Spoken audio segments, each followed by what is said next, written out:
তৃণমূলের নেতাদের নাম থাকবে না এটা কি করে ভাবছেন? তৃণমূল তো নিজের লোকগুলো থেকেও পয়সা নিয়ে চাকরি দিয়েছে, যারা দল করে তাদেরকেও টাকা দিতে হয়েছে। অফিসিয়ালি মমতা ব্যানার্জি বয়ান আছে 75% দিতে হবে, 25% তোমরা খাও। তো সেখানে তো কোনো এটা নিয়ে কোনো বেশি চিন্তা করার ব্যাপার নেই। থাকলো নান্টু ঘোষের। নান্টু ঘোষের ইতিহাস আপনারা জানেন তো। নান্টু ঘোষ বাড়ির পাশে ওয়াগন ব্রেকার হিসাবে তাকে সোদপুরে মানুষ জানতো। তারপরে কংগ্রেস করতো, কংগ্রেস থেকে ট্রেড ইউনিয়ন করতো, ট্রেড ইউনিয়ন থেকে কীভাবে সব ইন্ডাস্ট্রি ওখানে সোদপুরের মধ্যে মানে পানিহাটি যাকে বলা যায়, পানিহাটিতে একটাও কারখানা চলে, সবটাই তো বন্ধ হয়ে সব জমি বিক্রি হয়ে গেছে।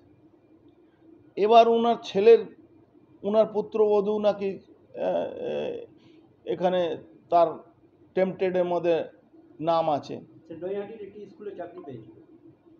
শুনুন, এরা খুব ভালো করে এসএসসি ধরুন, পৌরসভা ধরুন, সব জায়গায় এরা খুব কায়দা করে ধরুন এক চোর অন্য চোরকে কাজ লাগিয়ে দিচ্ছে, অন্য চোরকে কাজে লাগিয়ে দিচ্ছে। এই যে পার্থ চ্যাটার্জির কাছে অফিসিয়ালি অর্ডার এসছিল কি তৃণমূলে কোন কোন নেতা সে টাকাগুলো কালেকশন করে ওকে দেবে, সেই টাকাটা যাবে কালীঘাটে। পার্থ চ্যাটার্জি, তার মধ্যে এখানে কালেক্টর হিসাবে নান্টু ঘোষ ছিল, পার্থ ভৌমিক ছিল, এরা তো কালেক্টর হিসাবে কাজ করেছে। এবার আরও আপনি দেখবেন আগামী দিন আসবে 62টা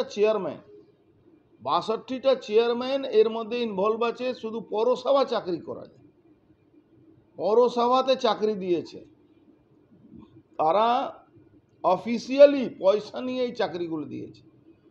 আপনি একদিন যদি ভুলে গেছেন, বর্তমান যিনি এডুকেশন মিনিস্টার আছেন একদিন বয়ান দিয়েছেন কি আমি আমার দলের লোককেই চাকরি দেব। দলের লোককে চাকরি দিল তাও একটা মানা যেতে পারে, দলের লোক থেকেও টাকা নিয়ে চাকরি দেব। ব্রাত্য বসু কথা, আজকে সেই ব্রাত্য বসুকে কেন ইডি সিবিআই ডাকছে না, কেন জিজ্ঞেস করছে না কি আপনি এই ধরনের বক্তব্য রেখেছেন, কোন কোন লোককে আপনি চাকরি দিয়েছেন?